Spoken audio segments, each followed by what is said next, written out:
You're listening to Bourbon, Beards, and Belvederes, the podcast where whiskey, cigars, and beard products aren't just a hobby, they're a lifestyle. Hosted by Adam, Paul, and Jerry, three guys with real experience, full beards, and even fuller glasses. Each episode serves up thoughtful tastings, laid-back cigar talk, and honest takes on beard gear and beyond. From top-shelf pours to everyday essentials, this is the place where conversations flow as smooth as the whiskey. So, pour a glass, light one up, and enjoy the ride. This is Bourbon, Beards, and Belvederes.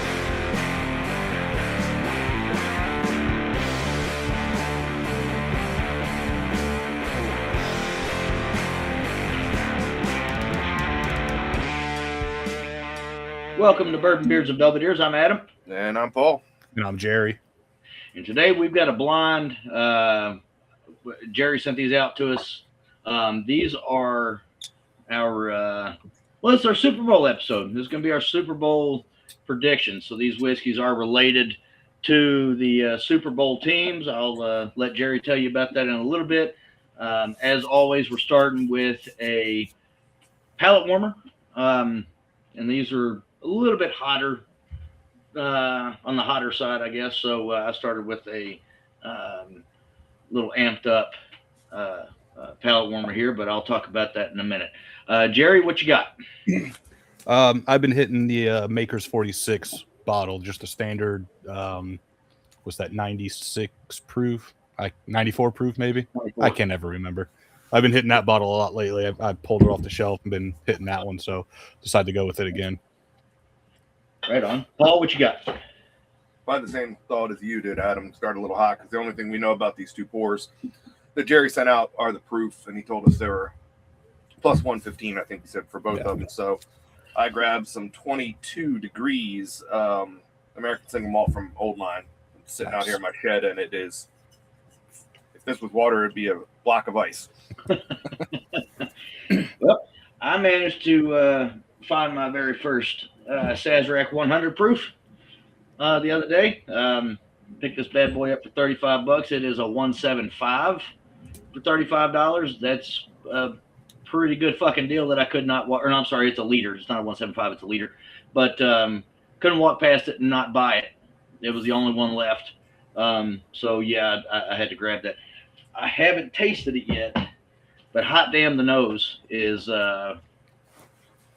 That's gonna be a good fucking whiskey right there. I love Sazerac rye. It's got some nice legs on it. Let's see how it tastes. Yep, that's a rye. It tastes like rye bread. That is true to form.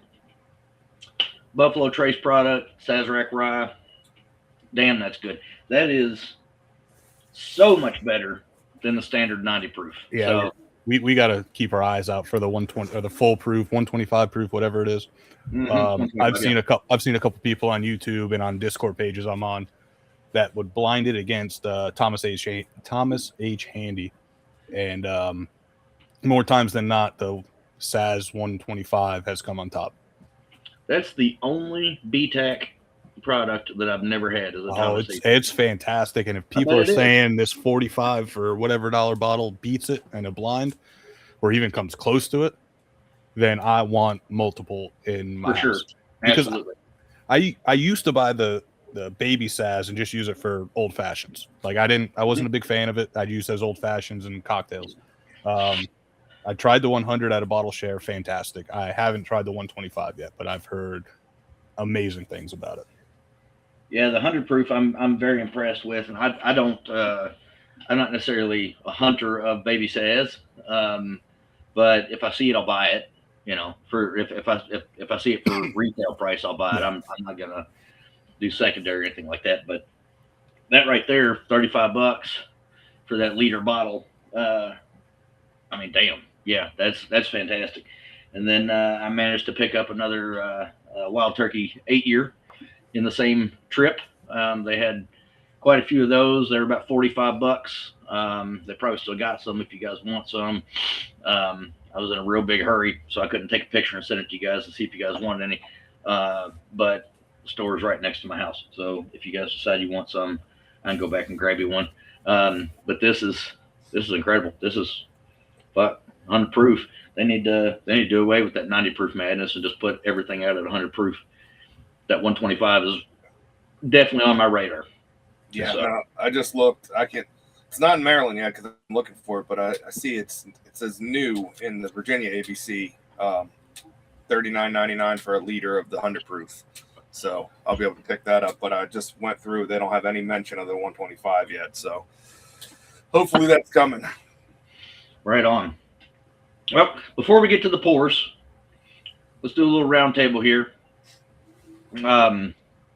Because we're going to base our actual predictions, our codified predictions on the outcome of these blind pours. But who you guys got on the Super Bowl? I'll start. I've been saying Patriots like for weeks and weeks and weeks. Probably even before the playoffs, Patriots have been one of the teams that I've been saying that's going to go to the Super Bowl. But now I'm torn. I kind of think that the Seahawks are going to win the game. I just think they're hot right now. They're super hot. Looking back at the teams that the Patriots have beat, I mean, there's a lot of easy wins. I just think the Seahawks are hot right now, and I think the Seahawks are going to win. I don't think they're going to cover. I think it's going to be – so the spread is -4.5, and the over-under is 45.5.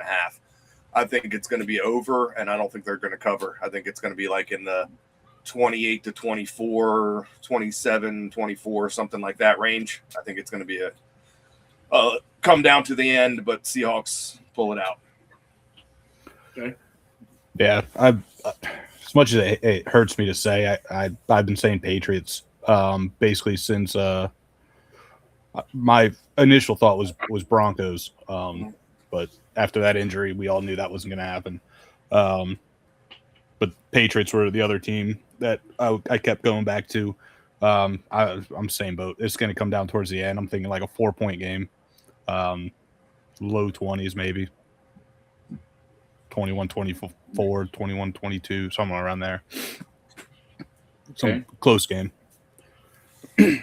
I'm going to say Patriots are going to win. And it pains me to say that because I hate them. I hate them when Tom Brady was there. I'm not a fan of the Patriots, period. And I'm certainly not a fan of Drake May. You know, he was at Duke, and anything associated with Duke as a UK fan is of Satan. And so I just hate him. The problem is that he's really good. Drake May is really fucking good. Mike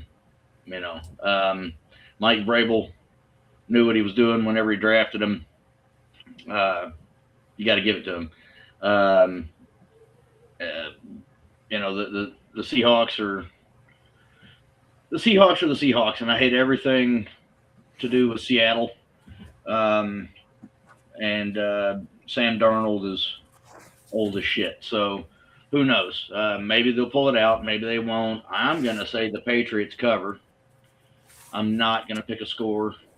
So you're going to say the Patriots outright win because they don't have to cover. They just got to win. Yeah. Well, yeah. Actually, I will pick a score. I'm going to say Patriots 42, Seattle 21. So not close at all. Yeah. Right. Yeah. I just get the feeling. I like it. It's not enough of a feeling that I'm going to fucking bet because every time I bet, I lose money. So I know better than to gamble. But that's what I'm going to say. So with that said, our picks are in. It's now canon what we've had to say, what our guess is. Paul. I do want to throw out some bonus ones because I don't bet usually the games. I like prop betting. Just fun, it makes the game fun. It's kind of like fantasy football for betting in my mind because you're not waiting until the very end. The ones I like a lot in this game, I like Hunter Henry over 4 catches that pays off 1-to-1 just about. I think that Patriots are gonna throw the ball. I kind of like Drake May over 29 complete. Over 29, I think it was completions too, because I think they're going to throw the ball a hell of a lot. What else did I like? Oh, I like 3 people will throw the ball in the game. I think that's a fun one because the Patriots always do weird shit when it comes to playoff games and Super Bowls. And I can see somebody like Mac Hollins or somebody like that throwing a pass. And I like that one. It's got good odds. And the last one I really liked was Jackson Smith-Njigba to win MVP because it's always the quarterback. I think I read a stat like out of the last 16 Super Bowls, like 14 times it's been the quarterback, but the 2 times it wasn't the quarterback, it was the star wide receiver. And if Darnold just goes out there and has a ho-hum 275 and 3 touchdowns, but 2 of them are to Jackson Smith-Njigba and he has like 180 yards or something, I could see him getting MVP and he pays off like 6-1. So and I could see that I could see that happening pretty easily too. He's pretty fucking stout as far as football players go. He's the one that you usually hear the most about on that fucking team for sure. So I do kind of like Seahawks to get a punt or kick return touchdown as well. For each heat is a bad motherfucker. Well, we'll see. We'll see how it goes. Hopefully, we're all wrong. Hopefully, it's a tie and neither team wins, and they all go home with their head in their hands. What I won't be watching or betting on is the halftime show. Yeah. I'm not betting on the halftime show, but I definitely won't be watching the official halftime show. Not happening. I'll be puppy bowling it or something else. I'll find something else to watch during the halftime. If I can find the Turning Point USA halftime show. I looked into that. I don't know if they released where that's going to be. It's probably just online, but yeah, it looks pretty. That'll be my choice if I can find that. Yeah, for sure. So, all right, guys. Paul, let's you and I take a step back and let Jerry tell us what to do and when to do it. Let's do it. Excuse me. So this kind of came up about 2 weeks ago, obviously when both teams made it. Trying to figure out what we were going to drink. I think the last couple of years we did the quarterbacks either hometown or college town or something like that. So I was trying to look because trying to find whiskey from either place isn't the easiest if you don't have them on hand already. It just so happens that when I was looking through, I actually had one from the New England area and one from Washington State. So got these guys some samples. Do you guys want to know the details on these bottles first, or you guys want to? No, let's do it blind. You told us the proofs are both plus 150, right? I forget which one was which, but yeah, they're both over 115, right? One of them's 116 and change, and the other one's 121 and change. Okay. So which are we pouring first here, guys? I bought 2 Glens out, so I got side by side. So either one, you tell me what you want to pour first. I got them both in front of me. I'm a failure. I did not bring 2 Glens out here. So here's what I'm going to do. I've got an empty cigar tube that Paul sent my way. There you go. So I'll pour New England into the cigar tube and Seattle into the Glen. And we'll go from there. That's just going to be the drink. I'm going to have to nose it straight out of the bottle because that cigar tube's pretty big. You're already taking New England down a step, and you predicted them to win by 3 scores. Now, that was definitely not intentional. So, then again, I do hate New England as a football team. So, let's see here. Ooh. Which one are you smelling, Paul? So New England I don't get much off of it. These whiskeys aren't cold. I've had them in the house, but it's cold outside. I don't get a whole lot of a nose off the New England one. Kind of like a beer, bready. So with that one, I get like that bready note, like the rye and wheat bread. Like bread, not so much white bread. It has like structure to it. But I also get like a cinnamon with it. But there's a spice. I couldn't put my finger on it. I'm not, like I said, it's hard to nose in 20 degrees. It's like it doesn't want to come out of the glass. But that being said, this Seattle one is funky floral. Yeah, I was gonna say floral and fruity on it. Yeah, that definitely like the nose on the Seattle one better than what I'm getting on the New England for sure. Yeah, Seattle's just unique as hell on the nose. Nothing wrong with New England for me on the nose. It's just I'm very much more intrigued by this fruity floral. I'm getting like fruity pebble vibes. Yeah, off I can see that. I can see that. Yeah, it's definitely like a bright fruity floral note to me on that Seattle one. The New England one is that bready, get a little bit of like a roasted style note on it. The colors are very similar, Mm-hmm. but they don't look, judging by the color, they don't look to be too young. I'd say 2 to 4 years based on the color alone, which tells me nothing, isn't exactly a way to judge the whiskey, but that's what I would guess. I'm probably wrong about that, but it's not super dark, but it doesn't look like urine. So non-urine whiskey is always a plus as far as I'm concerned. On the palate for the Seattle pour, big time cherry, get a little bit of cinnamony kind of something there too. It drinks its proof. It definitely isn't tricking anybody into thinking it's 105 or something. It drinks a little warm. Both of these definitely drink warm.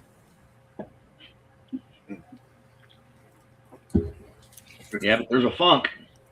There's a funk with that Seattle one on the palate. Well, I wouldn't say funk. Now it's settling out. It's big red gum. Yeah, big red gum. Mm-hmm. Yep.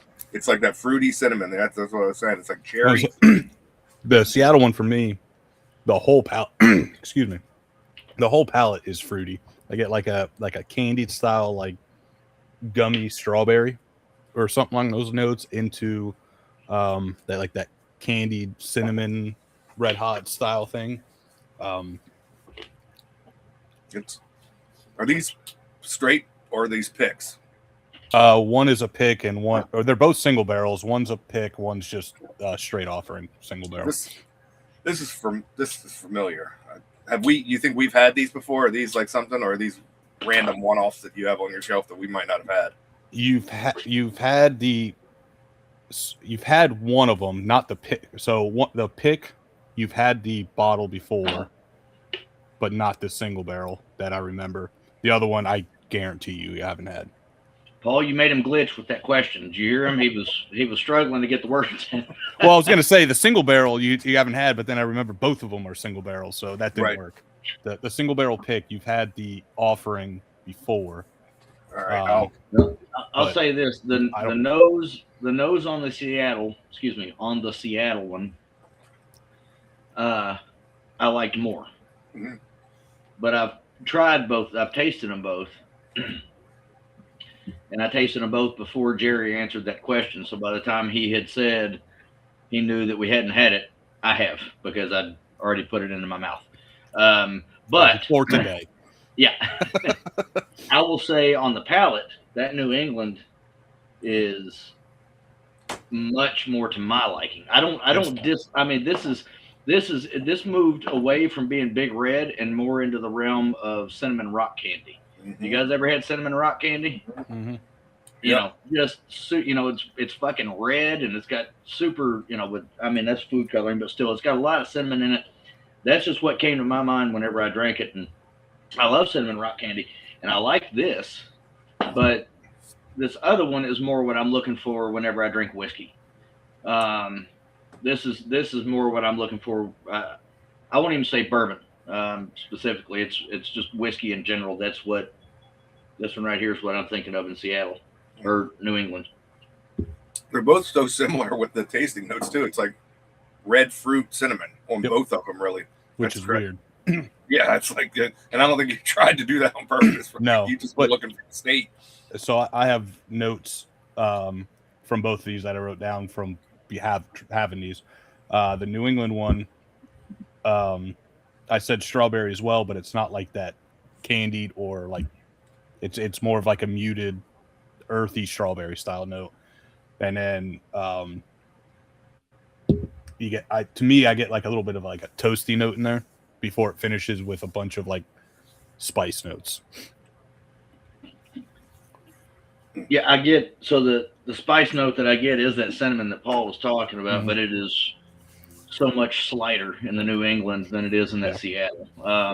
Yeah, I've never had these side by side up until today, and it is weird how somewhat similar these are, but yet so different they are at the same time. I know what it reminds me of. Fruitcake. Christmas fruitcake. If it's got a little bit of a cinnamon drizzle on top of it, because of I get some bready notes from the New England. They're very slight, but I get them. And then those fruit notes are definitely there. And like Paul said, it's like a cherry or maybe even like I know plums aren't red, but they're purple. You know, it's kind of in that family. Definitely not like a blueberry. I could see a raspberry maybe. Something along those notes. It's not, I don't want to say cherry because this does not taste anything like an Old Forester. And you get those cherry notes for sure in an Old Forester. So this is more like a raspberry or a plum, something like that. But it settles after that bready note hits for me. That brown sugar and cinnamon kind of smooth out my tongue there before it disappears. So that's what I get from this. I like it very much. I do. Yeah, I'm torn. I like them both a lot. I like the nose and the finish better on the Seattle one, to be honest, because there's a fruity finish on the Seattle one. But the palate is like double better on the New England one. So even though I like 2 out of the 3, parts of this, I'm leaning the New England one overall. I mean, you kind of got it right, because the point of whiskey, nosing the whiskey is part of the experience, but the point of the fucking whiskey is to drink it. Right. So the palate has to be the determining factor there. And the nose really wasn't. Now what I did, and they don't do this at every distillery, but certainly at Buffalo Trace, whenever you go, especially if you're on Freddie's tour, he's going to pour some distillate into your hands. You're going to smack it together and rub it. That's what I did for the New England on the nose. I did not do that with the Seattle on the nose. Didn't need to because it was in my Glen. The nose, doing that for the New England, because I did nose it after I emptied out my Glen. I poured some of the New England in here and nosed it in the Glen to see if it was similar. It is, but it's definitely more prominent if you dump it out onto your hands and do all the clapping madness and the rubbing and all that stuff. And the nose for me on the New England is really, really good if you do it that way. But again, I didn't do it with the Seattle, so I really don't know how to compare those two. But this New England, if I hadn't already picked New England to win the Super Bowl, and I were picking solely on these pours, New England is still my clear winner, Super Bowl wise, based on these 2 pours right here. I think I'm going to have to split my vote, because I think I picked the New England one as far as favorite pour, and I picked Seattle in my prediction. So we'll see. I said it was going to be close. Maybe it's I'm changing it to New England last second here. I think it just on. I like that pour a little bit better. I think they're both very similar, both very, very good. In past, we've done this and we've had one crap pour sometimes and one good pour. These are both pretty damn good. I'd buy both of these bottles. You said one of them is like a brand that we kind of know, and one's one brand you're going to know, one you're not. But yeah, for me, the Seattle one, I like the nose more. It's a sweeter nose. The palate on it is sweeter, which I like, but at the same time, most of the time, if I'm going into the bar to get a drink, really not looking for that sweet palate. And typically, if I am, I'm going for rum or like a tequila or something that's a little bit sweeter that way. The New England one has more of like that roasty, slightly sweet notes in it. I like the finish with that spice, and it just, to me, that one finishes a little bit better. So I like the New England one, and I haven't had either one of these in quite some time. So it was fun getting back into them. But yeah, that New England one for me definitely beats out the other one. So are either one of these have barrel finishes to them? Nope. I didn't think so. And are they both bourbons? Yep, both straight bourbon whiskey. I'm going to guess that the Seattle one is the one that we've drank and know before, and I think that's the higher proof as well. It's only like 3 or 4 proof points, but that one drinks hotter to me. The Seattle one is the one that you guys know, but it is the lower proof. Lower proof. And it's the Seattle one, Woodinville. Yeah. It popped into my head right when I took the first sip because I always get cherry notes off of Woodinville. It's the Jews and Booze pick, also known as not a Jew. That's an awesome sticker. I don't think you've shown me that before. That's the reason why Put that sticker back up there. That is a fucking awesome sticker. That's the reason why I picked up this bottle. That's a great sticker. Now I want to pick that one. Just for the sticker. So this one is 5 years, 1 month old, 116.42 proof. Woodinville has mash bill, 72 corn, 22 rye, 6 malted barley. Yeah, that's all the information. They said the nose is clove, mint, caramel, leather, unripe strawberries, honey, dried apricot. Maybe dried apricot, but to me it's a lot. It's definitely almost an overripe strawberry. Like it is fruity on the nose for me. The palate says medium body, brown sugar, low oak, smooth, rich, leather, mint, clove, slight toast. I kind of see the mint. But it's damn good. It's good. Like I said, it's just slightly, even though it drinks hot. And I think I mentioned it, or I brought this to a bottle share a couple months back, and people were thinking that it was going to be like 130, and I was like, no, it's like 116. I like it. It's just, like I said, it's a little bit sweet on the palate for me. You guys have any guesses? So this is from the New England area, which is what, 5 states or whatever the actual area is. Yeah, I mean, I don't think I think I'd remember this one if I'd had it before. It's so much like just, I mean, big red gum is like the perfect note to just sum up. There's so much more in it, but yeah. So what do you got? Maine, New Hampshire, Vermont, Massachusetts, Connecticut, and Rhode Island. Fuck. This is the one that I'd be really surprised if you guys have even heard of this. Is it from Maine? Yes, it is. The reason I guessed Maine and not the others is because there are a couple distillers that I have heard of, specifically because I was there not long ago, but I can't remember what the hell they were called. So I'll wait for you to tell us what it is, and I'll tell you whether or not I've heard of the fucking thing. Yeah, I don't have to guess on the distillery. No, I like it. So this is out of Newcastle, Maine. Batch 8, bottle 119, coming in at 121.2 proof. Mash bill 60 corn, 20 wheat, 15 barley, and 5 rye. The bottle says aged a minimum of 2 years. The website says 3+. So you figure out whatever one you want, but it's aged in 30-gallon barrels. It is certified USDA organic and 100% mash fermented distilled, proofed, bottled by Split Rock Distiller. And have not heard of that one. Nope, I have not heard of that one either. I wish that I had one of the notes that I picked up on the palate was the the barley, and I almost said, does this one have a higher than normal barley content? And I don't know, 15% is fairly high compared Fair to for most of them. Yeah. I was thinking the exact same thought, except for the wheat content, because whenever I get bubblegum notes on a whiskey, it tends to be a higher wheat content for my palate.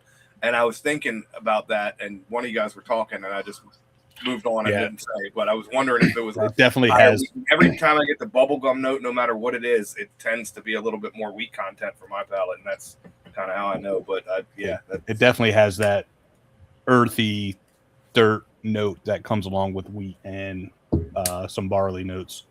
I mean, for me, it almost has the what I pick up on is the same thing that I pick up on the single malt that I don't like. However, this one, because of the wheat and the corn, and what else is in there?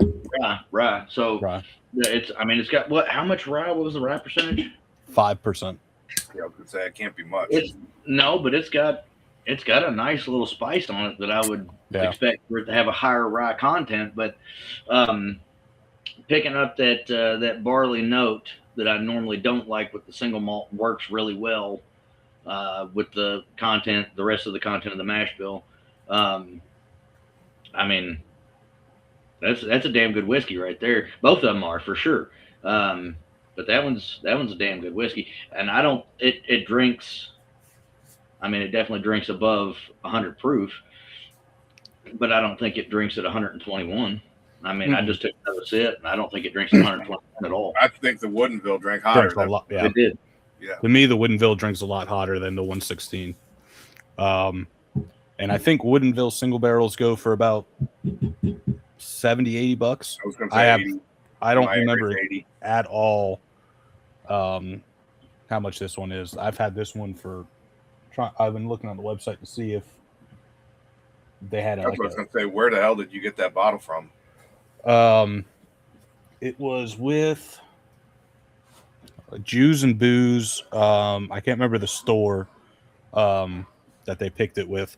But I used to be on there. That's all they do is single barrels of whiskey and some brandies. And I was on their Facebook page, and they had like a in post, so I did it, and they sent me a link to where to buy it.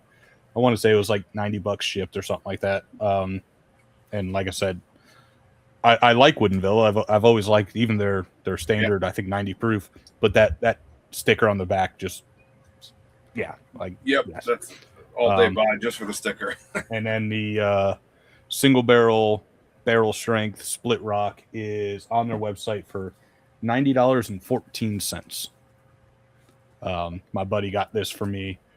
This was one of the gifts he got. This was one of the gifts my best man got me for my wedding. That was, I want to say his dad, I think, might live in Maine now, and they went to the distillery and trying it out and picked up this bottle, and we cracked it, had a couple drinks out of it, brought it home, had some more drinks out of it. I like it. I don't know if I would spend $90 on it. But I do like it. Again, if the Woodinville didn't have the sticker, I probably wouldn't have spent $90 on that one either. But I do like both of them a lot. Yeah, no, both damn good pours. That was tough, but so I guess we got. So if we want to count it up as pre-pour and post-pour, we got 4 votes for New England, 2 votes for Seattle. So you heard it here first. Drake May, NFL Super Bowl MVP. And like me and Paul said, it's going to be a close one. These 2 pours were definitely close. Yeah, I think it's going to be close. I think it's going to come down. I honestly think it's going to come down to who has the ball last. I think both defenses are incredible, and they're both playing hot right now. It's going to be a good game. I don't really like either team. So it's a weird one for me. I don't really know who to cheer for. I hate fucking Seattle with passion, but I think I've realized that I hate Seattle. I hated Seattle all my life because of Pete Carroll. now that he's gone, it's like that hatred's been a little bit lifted this year. Because I kind of like Sam Darnold, I like Jackson Smith and Jigba. Like I don't really mind Seattle as much as I did in the past. Pete Carroll's a horrible human. I hate him, and he's always tainted the Seahawks for me.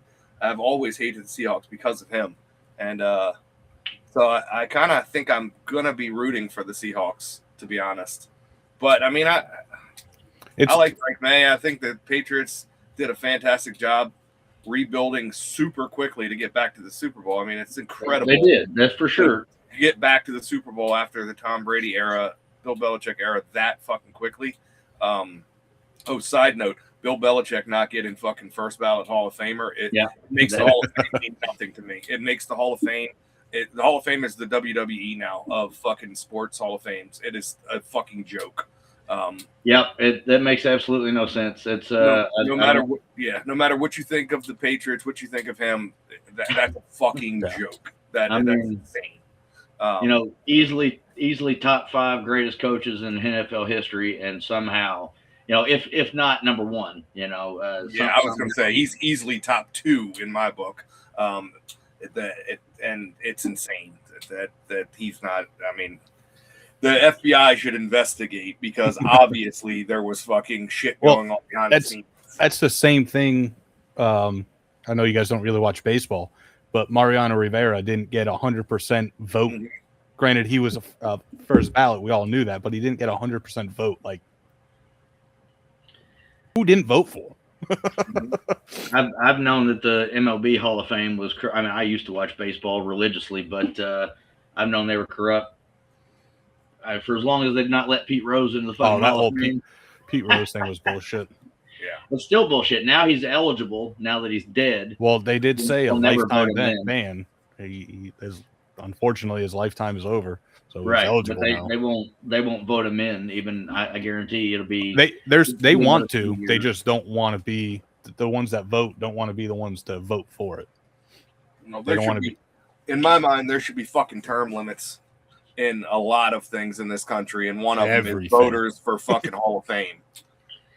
Because there's a bunch of fucking 80-year-old fucking men stuck in their ways that are all like little boys club that are like, we're not going to vote for him because there was a Spygate scandal. Shut the fuck up. Everybody had Spygate. They got the towel thrown at them just so it would be exposed, so the whole league would stop. Such a fucking joke. Yeah, Bill Belichick not getting put in the Hall of Fame is he will eventually. There's no question in my mind, but it's ridiculous. It's ridiculous that he didn't now. It's just there's a whole. It didn't come from his camp, but there's a whole thing out there of what he actually should do, and he should fucking boycott and pull his name from the voting, because there's somebody I read a post, and who knows if it's actually true, but something to do with if he pulls his name from the voting, he can say, I want to be ineligible to vote to be inducted in the Hall of Fame, and if he does, then he has the right to pull his possessions and any of his likeness out of the Hall of Fame. So his playbook that's in there from the Super Bowl, anything that has his likeness or his, anything, even though it's Patriots memorabilia, if he says that he can get his lawyers to like almost cease and desist with them, they have to remove all of that stuff from the Hall of Fame, and he can just say, fuck you, Hall of Fame. Interesting. And I don't know if that's true, but I hope it to be true. And he's enough of a smug motherfucker that I think he would probably get a kick out of doing that, and I hope he does, because it is a fucking joke. Because if he doesn't get in first ballot, and it's crazy to say, but neither should fucking Tom Brady or Rob Gronkowski then. And it'll be a fucking joke if they don't either. They will, but they were there for anything that you can hold against Belichick, you can hold against those two, and they're going to get in. They're going to get 50 out of 50 votes to get in, and he got 39 out of 50 or whatever. You needed 40 to get on the ballot, or I think it was, or something, which is just asinine. Yeah, that's a bad call on their part, and they're going to regret that somehow, some way, someday, I think. But there's a whole bunch of conspiracy rumors out there that Robert Kraft was the driving force behind it and got Bill Polian and his buddies to, Kraft says it's his doing. He wants to get in before Belichick, and that motherfucker didn't get in this year either. That wouldn't surprise me. Talk about smug. You know what I mean? Like him and Jerry Jones, probably the two most smug motherfuckers involved in NFL in the NFL right now, and have been for a very long time. So their egos are. You got to stroke the ego from time to time, I suppose. But I think the voters should not be. I think the voters should be historians of the game. They shouldn't be fucking NFL owners and shit like that to vote. Yeah, the whole that's a conflict of interest in my mind. I think they should be like, whatever you want to call them, scholars of the game, historians of the game. Get a bunch of reporter nerds in there. I know there are some reporters, especially in baseball. I don't know how NFL does it because there's not as many voters, I don't think, but there's too many people that are still in football voting on it, that still have axes to grind and things like that are, it makes no sense. That's talking about it as a joke this year. So it's ruined it for me. That gold jacket means fucking nothing anymore to me. Kind of shifting the focus onto a different sport here, but you mentioned conflict of interest, and when you said that, it reminded me of something in my head, and I don't think I told you guys yet. But Paul, I know you're not really all that into college sports, but you're aware of the NIL situation and things like that, I know. And apparently there is. So we have a collective. Well, it's a LLC now that runs our NIL here at Kentucky. It was supposed to be state of the art, and our athletics director said, "Oh, this is the way every college is going to do it in the future." And that happened a couple years ago. It all got put in motion, whatever, and no other colleges are doing this. So it's put us in a bit of a fucking bind here at UK. But one of the executives of that LLC is married to one of the higher ups in the athletic department at UK. So, you want to talk about conflict of interest? Boy, I don't know if you can get any bigger than that. That is some horse shit, is what that is. The problem is that, so with this LLC, players can come here and play at UK and get their own endorsements for name, image, and likeness.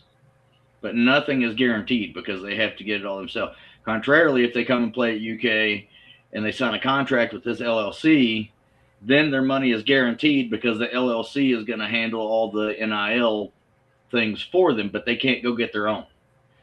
So most of the players that are coming here are opting to go with that LLC. Of course, like I said, here's, this person that works for the LLC, and then here's this person who works for the university, and they're married, and there's literal hand jobs taking place in this situation. I don't know, but just doesn't, as a big UK supporter, I usher at the games, and I work there, and I got to go watch a UK game here in just a little bit. It's just it just doesn't sit right with me. So when there's anything like that, conflicts of interest, when it comes to, anything from sports to the Grammys, which I give no fucks about, right? I don't watch any of that shit, but people are winning those awards based on who they are and what they profess to believe as far as their politics, and so that it just seems the way of the world. It pisses me off. It really pisses me off. And circling back around to Bill Belichick, you said love him or hate him. I definitely do not like him because I hate the Patriots. And when he was there, Tom Brady, holy shit, you knew who was going to be in the Super Bowl every year, at least on one side of the field. But that is, it's kind of what makes him great. So why in the fuck wouldn't you go ahead and allow it to happen? Well, like you said, conflict of interest. And that pisses me off because as a fan of the sport, I can sit out here and go, Hall of Famer. 5 years ago, I'm looking at Bill Belichick and I'm going, first ballot Hall of Famer. There's no question. If you look at the numbers, it doesn't lie. I mean, so right. It's not numbers that they're going off of. But right, exactly. I was just thinking, if Bill Belichick does do some shit where he's like, fuck you, I don't want to be in the Hall of Fame, I withdraw. And even if he can't do that, because I don't know logistics how they can do that, but what if they induct him next year and he's like, fuck you, I'm not coming, I don't care, put my jacket on a fucking statue, fuck you, I'm not coming. I hope he does that. And if the Patriots lose the Super Bowl this year and Bill Belichick boycotts being in the Hall, it's the curse of Bill Belichick. The Patriots won't win for another 50 years. How great would that be? How great would that? You heard it here first. We got the curse of Bill Belichick. There you go. The Patriots are going to fucking lose in horrific form. Adam's prediction might come true just in reverse. Seattle might win by 3 touchdowns because of the curse of Bill Belichick. Oh, man. Okay. Well, now you got my hopes up, Paul. But, yeah, that's some food for thought for sure. What are you guys smoking on there? That's what I was just about to get into. Paul, what do you got over there? We didn't have anything picked out today, so I just grabbed one. I am smoking the Nica Rustica Adobe 6x52. Got the blue, the blue label. Yeah, the blue. I haven't had that one in a good while. Yeah, and I was at I was in Montgomery County, Maryland, which is the only weird ABC, thing, and so I had to jump across to DC. So I went to Total Wine in DC, and so I grabbed just a handful of just random $5 to $10 cigars just to throw in the humidor, and this was one I grabbed. So figured this would be a good one to this house looks like smoke tonight, and I'm enjoying it. It can't say I really went back and forth too much with these. I was more focused on which whiskey I liked better, so I can't really say how it went. But I mean, damn good cigar. So $8, I think, maybe something like that. Can't go wrong.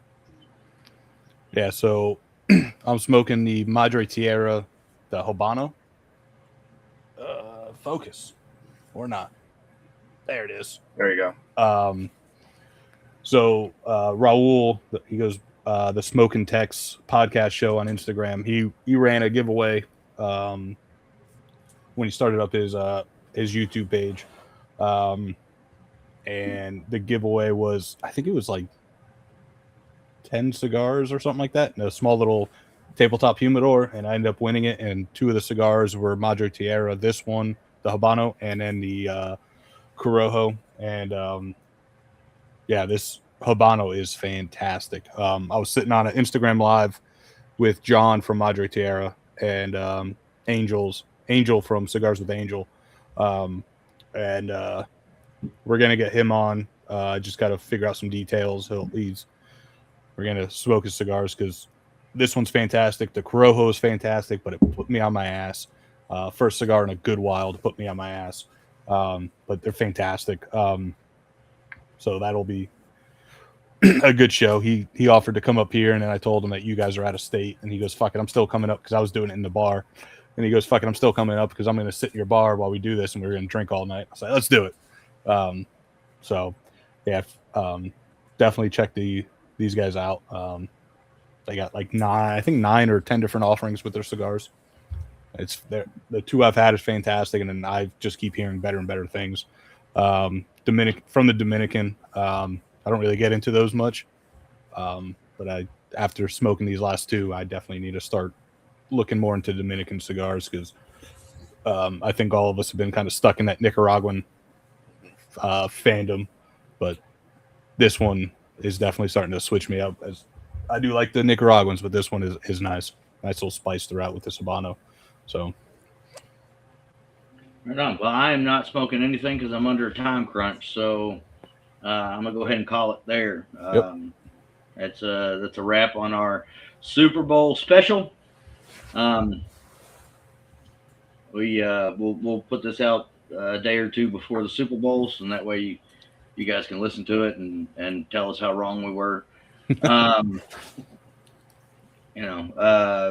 Check out these products. I don't have the websites pulled up, and I don't think anybody else does either. So go back and listen. If you need to, write it down.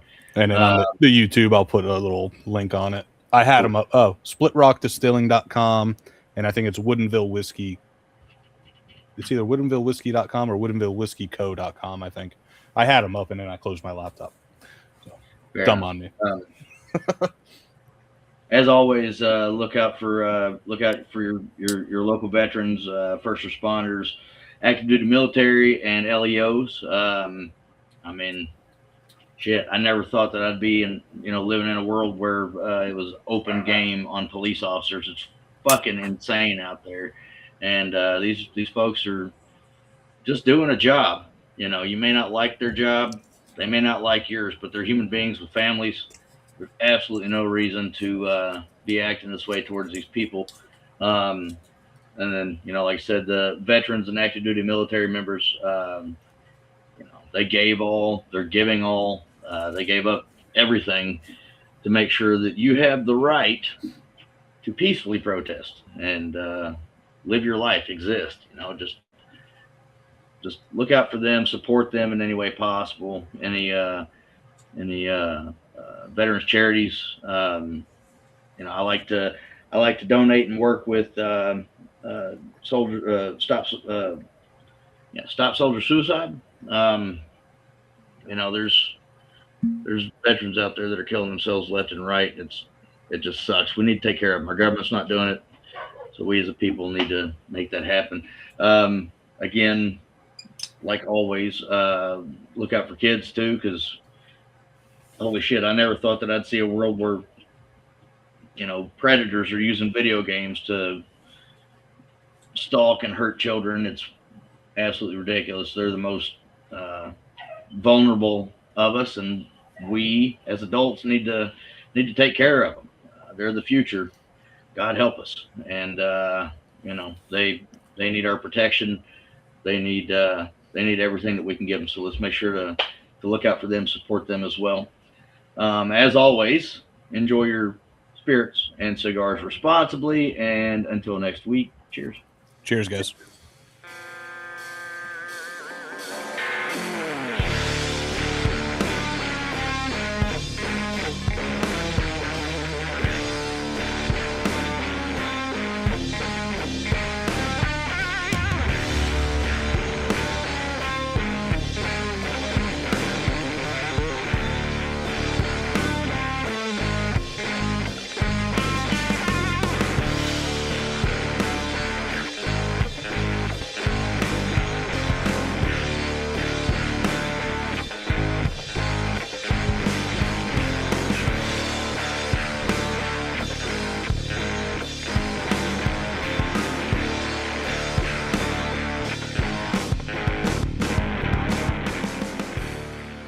Bourbon, Beards, and Belvederes is produced by Adam Bolden, Paul Rousseau, and Jerry Ullman.